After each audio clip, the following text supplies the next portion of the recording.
नमस्कार प्रशिक्षकों, आप सभी का बहुत बहुत स्वागत है आपके अपने करंट हेवन के यूट्यूब चैनल पर।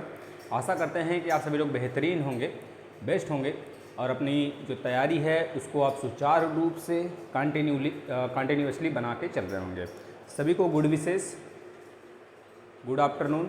आप सभी के लिए बहुत ही बेहतरीन क्लास चलाए जा रहे हैं। इसको आप डेली रूटीन बेस पे लीजिए, ठीक है बच्चा पार्टी। आप सभी के लिए जो भी ये क्लासेस आ रहे हैं ये बहुत ही महत्वपूर्ण हैं। अगर जो बच्चा अभी से ये क्लासेस फॉलो करना शुरू कर देता है उसको भविष्य में आने वाले समय में जो हबड़ा के बच्चे पढ़ते हैं ना वो चीज़ें नहीं देखने को मिलेगी, नहीं फेस करने को मिलेगा। तो चलिए हम लोग आज नए चैप्टर की तरफ बढ़ते हैं। थोड़ा फेस पे लाइटनिंग कम आ रहा होगा ना, क्योंकि सामने वाला हमने बल्ब जो है ऑफ कर दिया है लाइट, इस वजह से फेस पे लाइट कम है क्योंकि ये चमक रहा था। तो बच्चों ने कहा भाई ठीक है, तो हमने भी कहा कि भाई ठीक है, फेस थोड़े देखना है आपको, तो बोर्ड पे देखना है तो बोर्ड पे देखते हैं। ठीक है बच्चों, सबसे अब हम छोटे छोटे टॉपिक ही हैं। एक क्लास नंबर 8 होगा शायद, देख लेना, मे बी ये क्लास नंबर 8 है, मतलब कि 8वां क्लास है। इसके पहले 7 क्लास हो चुका है और 4 इकाई बहुत अच्छे से हमने कंप्लीट किया है। उस पर हमने एक तरह से प्रैक्टिस सेट भी 3-4 लेकर आए हैं, तो उसको आप देखिए। और उससे ज़्यादा क्वेश्चन कभी भी नहीं आता है डीएलएड में। मैं प्रैक्टिस सेट भी कराऊंगा, आप देख लेना। शेयर कर दीजिए वीडियो, ये आपकी रिस्पॉन्सिबिलिटी होनी चाहिए। चलिए देखिए, सिक्के की उछाल। हमें पता है कि जो सिक्का होता है, सिक्के के 2 पहलू होते हैं, जिसे हम चित्त और पट भी बोलते हैं। क्या बोलते हैं? चित्त और पट। शेर बकरी भी बोलते हैं, शेर बकरी भी बोलते हैं। भारत चिन्ह भी बोलते हैं, भारत चिन्ह भी बोलते हैं। ये सारी बातें बोलते हो ना भाई। जब हम लोग कभी टॉस करते थे, अब आपका क्लास स्टार्ट है भाई, समझ के चलना, क्योंकि ये छोटे छोटे से चैप्टर हैं, इसको एक एक वीडियो में ख़त्म करते चलेंगे हम, ठीक है। इसके बाद बहुत बड़ा सा एक लेक्चर लेकर आएंगे जो 4 चैप्टर का एक तरह से बिल्कुल, मतलब 5, 6, 7, 8 का बिल्कुल क्वेश्चन होगा, ठीक है। चारों चैप्टर एक जैसे हैं, तो एक सिक्के की बेसिस पे बात करनी है। मैं आगे वाला जो चैप्टर आएगा उसमें 2 सिक्के की बात करेंगे, 3 सिक्के की बात करेंगे। तो चित्त और पट, शेर बकरी बहुत हम लोग खेले हुए हैं बचपन में। जो बच्चे, जैसे कि हमारी जो इंटर हुआ था, हमारा जो इंटर हुआ था 2014 में हुआ था, तो 2014 मतलब उसके पहले भी, अब तो बच्चे गेम वगैरह भी ज़्यादा खेलने लगे थे। तो पहले क्या होता था कि गली में क्रिकेट खेला जाता था, लट्टू नचाया जाता था, कंचा खेला जाता था। भाई कंचा बहुत लोग खेले होंगे, आप लोग नहीं खेले हो तो पता नहीं, खैर हमारे गांव में तो बहुत ज़्यादा हम लोग खेलते थे, और उसके लिए पिटाई भी होती थी घर में। तो जो कंचा खेलते थे या फिर कुछ भी कोई भी गेम खेलते थे, जो चिप्पी होती थी उसको उस तरह से साइज से रखकर उसमें बॉल से मारा जाता था, है ना। ये सारे गेम होते थे। पिट्ठो होता था, बहुत सारे गेम होते थे जो अलग अलग नाम है अलग अलग जगह पर। तो उसमें हम लोग टॉस उड़ाते थे बेटा। जो सिक्का होता था उसको टॉस के रूप में ऐसे उड़ाते थे। तो एक चीता आता था, एक पट आता था, उसमें भारत चिन्ह ज़्यादातर बोला जाता था। तो भारत लोगे कि चिन्ह लोगे, तो कोई उछालता था और दूसरा टीम बोलती थी भारत आएगा, तो भारत जिसका आता था उसकी बैटिंग हो जाती थी, वो अपना गेम शुरू कर देता था इस तरह से। तो भारत चिन्ह से सभी लोग परिचित हैं। उसी को, भारत को ही हम शेर बकरी कहते हैं। शेर और बकरी मतलब उसका उल्टा वाला, पट्ट वाला, ठीक है। उसी तरह से जो आपको पढ़ना है वो किस नाम से पढ़ना है? चित्त और पट्ट के नाम से। इंग्लिश में बोलते हैं हेड और टेल। क्या बोलते हैं इंग्लिश में? हेड और टेल बोलते हैं। हेड मतलब ऊपर वाला, टेल मतलब पीछे वाला, ठीक है। ये तो पूंछ से सभी लोग परिचित हैं ही। तो खैर अब हम लोग स्टार्ट करते हैं। देखिए इसमें क्वेश्चन कैसे बनते हैं, ध्यान से सुनते हुए हम लोग चलेंगे।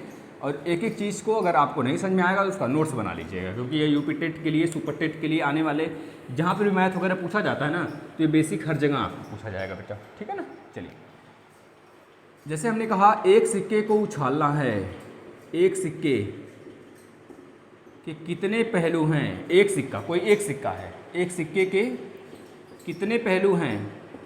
कितने पहलू हैं? तो बताएंगे एक सिक्के में 2 पहलू हैं। संभावना भी कितना रहेगा? तो 2 ही का होगा ना भाई। जैसे हम बोले आज जो है घर में चाहे रोटी बनेगी, कोई पूछा क्या बना है, तो हम बता दिए भाई चाहे रोटी बनेगी, चाहे हो सकता है पूड़ी बनाए मम्मी। तो चाहे रोटी या पूड़ी, इन्हीं दोनों में से एक बनना है भाई, इन्हीं दोनों में से एक बनना है, क्योंकि मम्मी बोली थी चाहे रोटी चाहे पूड़ी बनेगा, तो इन्हीं दोनों में से एक बनना, मतलब संभावना है, 2 में कन्फ्यूजन है। अब दोनों में से क्या बनेगा ये तो बाद में पता चलेगा ना। उसी तरह से जब कॉइन्स को उड़ाते हैं हम लोग, टेल टॉस करते हैं, तो तो टॉस से पता चलता है कि हेड आएगा कि टेल आएगा, दोनों में से ही आना है, यह नहीं कि कोई तीसरा आ जाएगा, नहीं, आएगा तो उन्हीं दोनों में से आएगा। बाय द वे एक दो एक्सेप्शन केस होता है, वो खड़ा हो जाता है सिक्का, जब खड़ा हो जाता था तब बवाल हो जाता था भाई टीम में, फिर से उड़ाओ, फिर से टॉस करो, तो फिर से टॉस करना पड़ता था। तो उसमें बात जो होती थी बीच का हो जाता था मामला, तो बार बार थोड़े खड़ा होता था, फिर उड़ा दिए, फिर वो पट होगा चाहे चित होगा, पट हुआ तो जो पट बोला रहेगा उसकी बारी हो जाएगी। तो इस तरह से संभावनाएं कितने होंगे एक सिक्के में, तो बोलेंगे एक सिक्के में, ये क्वेश्चन पूछा गया है, एक सिक्के के उछाल में, एक सिक्के के उछाल में कुल 2 संभावनाएं होती हैं। कितनी संभावनाएं? कुल 2 संभावना होती है, ये लिख लीजिए। तो हम बोले चित आने की कितनी संभावना है? चित आने की, तो पहले एक चीज़ और लिखिए, कुल संभावनाएं कितनी हैं? तो आप कहोगे कुल संभावना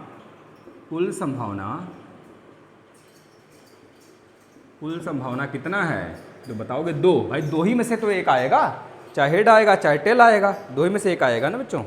1 मिनट बस थोड़ा सा इंक डाल लें, तो 2 में से एक आएगा। अगर हेड उछालते हैं, जैसे आप कभी जब नंबर पा जाते हैं स्कूल में, जब आपकी नंबर आता है, आपका परसेंटेज निकालते हैं, तो टोटल आउट ऑफ जितना नंबर पाए रहते हैं, जो आप नंबर पाए रहते हैं उसको ऊपर लिखते हैं और टोटल नीचे लिख कर गुणा 100 का कर देते हैं, तो परसेंटेज आ जाता है कि हमने इतना परसेंट पाया है, तो वो आपका परसेंटेज निकल के आता है बच्चों। अगर आपको परसेंटेज पता हो तो नंबर भी निकाल लेंगे। तो सेम इसमें 2 कंडीशन बनेंगे, उन्हीं दोनों में से एक आएगा, चाहे चित आएगा चाहे हेड आएगा। तो कुल संभावना कितना है? हमने देखा कुल संभावना जो है वह 2 है, मतलब कि टोटल जो संभावना है वह 2 में से ही बनेगा, ठीक है। तो अब आप बताइए कि चित आने की कितनी संभावना है? किसी एक सिक्के के उछाल में, यहाँ आप लिख लीजिएगा, एक सिक्के के उछाल में, एक सिक्के के, अब हम क्वेश्चन बताएंगे आपको, उछाल में, या फिर एक साथ ही क्वेश्चन करा जाएगा, एक सिक्के के उछाल में कितनी चित आएगा, कितना बार लिख लेना, कितना चित आएगा, कितना चित आएगा। भाई एक सिक्के में कितने चित हो गए? चाहे चित आएगा चाहे पट आएगा, तो एक सिक्के में एक ही चित होगा ना भाई। तो एक हमारा क्या हो गया, मतलब कि संभावना, मतलब कि जो संभावित है, मतलब एक सिक्के के उछाल में चित आने की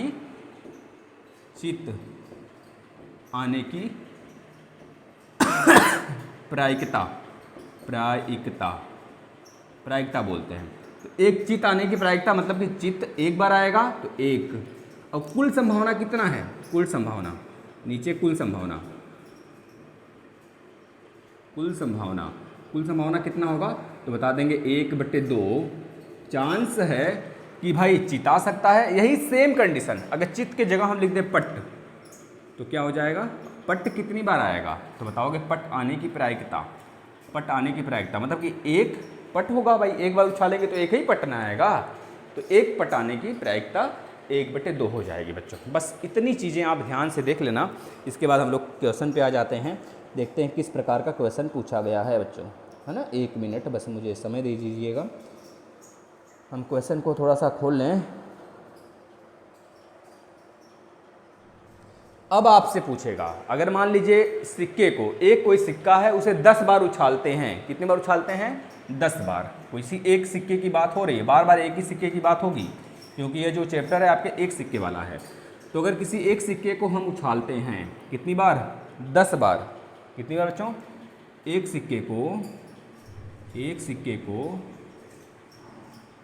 को 10 बार उछाला गया, 10 बार उछाला गया, तो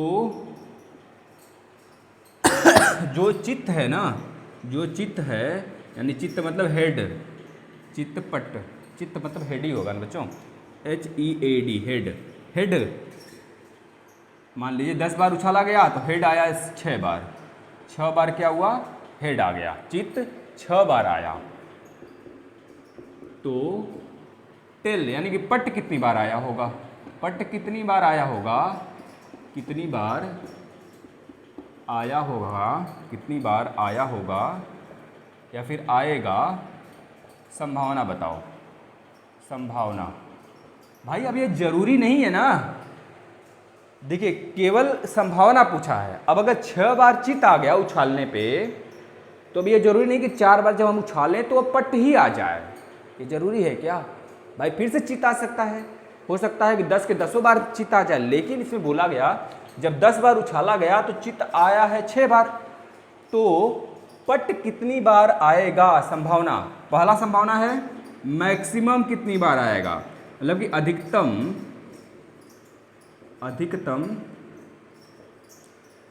पट आने की प्रायिकता, पट आने की संभावना या फिर प्रायिकता लिखा रहेगा। संभावना, पट कितनी बार आएगा इसकी संभावना बताओ, अधिकतम कितनी बार आएगा बच्चों। तो हमने क्या बताया आपसे कि 6 बार तो आ ही गया है, अब 6 बार में तो कम होगा ही नहीं, 6 बार तो उछाल दिया है पहले से और 6 के 6 बार चित आ गया है। तो भाई ये बताओ कितनी बार बचा, अभी उछाल कितनी बार बचा है? 4 बार बचा है उछाल ना।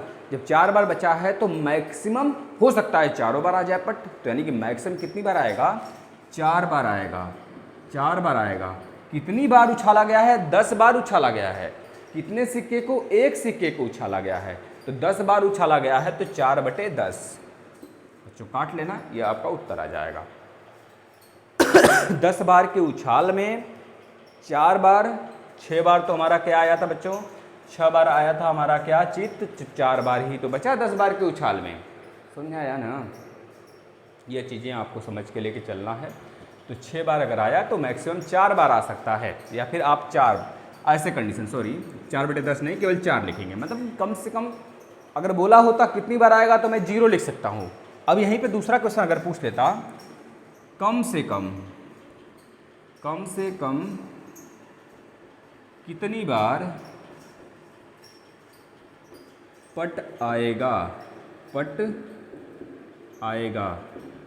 तो हम लिख सकते हैं 0 बार। भाई हो सकता है कम से कम 0 बार, एक बार भी न आए, ऐसा हो सकता है कि नहीं हो सकता? बिल्कुल हो सकता है बच्चों।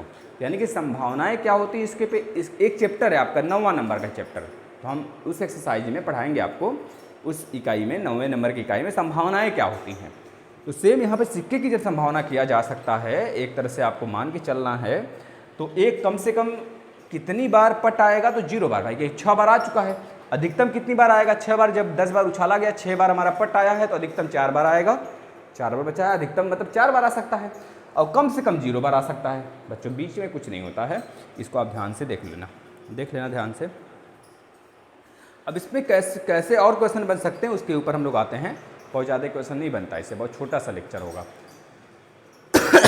अब कैसे क्वेश्चन बनेंगे, इसमें यह बोलेगा कि मान लीजिए कोई एक सिक्का है, तो अधिकतम संभावना तो बताएंगे 2। भाई 2 ही होगा चित्त और पट का। तो अगर बोला इसमें बाय द वे बोल दिया कि भाई ऐसा मतलब 10 बार सिक्के को उछाला गया, और 10 बार में 3 बार जो है अगर हमारा हेड आ गया, मतलब कि चित्त आ गया, तो पट आने की कुल संभावना बताओ। तो 7 होगा। पट आने की कुल संभावना कितनी होगा भाई? 7 होगा मैक्सिमम संभावना, अधिकतम संभावना 7 हो जाएगा। तो इस तरह से आपको क्वेश्चन दे सकता है, आप कर ले जाओगे। बताओ कर ले जाओगे ना? इजीली कर ले जाओगे। अगर पूछा हेड आने की संभावना, तो भाई एक सिक्का को उछाला गया, तो हेड आने की संभावना क्या होगा भाई? हेड मतलब कि चित्त आने की संभावना। तो चित्त एक ही है ना उस सिक्के में। अगर चित्त एक है और कुल संभावना कितनी है, कुल तरीका है 2। भाई हेड और टेल, और हेड बोला है कितनी बार आएगा, तो हमने कहा 1 बार। भाई एक ही बार, एक ही हेड है ना उसमें, 10 टू हेड नहीं ना बच्चों। तो एक ही हेड है, तो 1 बार हेड आएगा और टेल आएगा। यानी कि हेड आएगा या फिर टेल आएगा। हेड बटे 2 में से, और टेल बटे 2। यह कुल संभावना दिखाता है हेड और टेल का। बस इससे ज़्यादा कुछ नहीं आएगा बच्चों, कुछ भी नहीं। एक क्वेश्चन और अधिकतम पूछ सकता है इस चैप्टर से कि हेड और टेल के संभावनाओं का, एक सिक्के के उछाल में हेड और टेल के संभावनाओं का योग बता दीजिए। हेड और टेल के संभावनाओं का योग बताइए। तो हेड यानी कि चित्त आने की संभावना, चित्त आने की। बच्चों देखिए हो सकता है क्वेश्चन का लेवल थोड़ा सा अप करे तो ऐसे क्वेश्चन आ सकते हैं। चित्त आने की संभावना,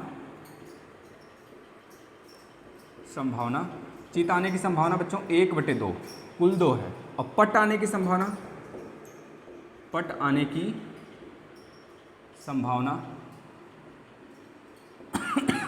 इसमें भी 1/2।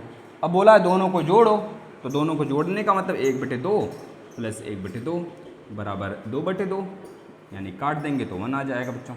इस तरह से इस चैप्टर में बस ऐसे ही क्वेश्चन बनेंगे, और जो भी क्वेश्चन छूट रहा होगा उसमें पहला अध्याय हमने ख़त्म किया, दूसरा ख़त्म किया, तीसरा ख़त्म किया, चौथा ख़त्म किया।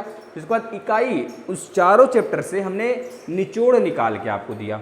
कुछ क्वेश्चन बना के भी दिए, कुछ ऐसे क्वेश्चन थे जो आपके एग्जाम में पूछे गए थे, कुछ आपके बुक के क्वेश्चन थे। बुक के सारे एक्सरसाइज हमने करा दिए 4 अध्याय का। सेम इसका भी आज हमने ये चैप्टर ख़त्म कर लिया। छोटा सा चैप्टर है, इकाई नंबर आपका कौन सा है 5।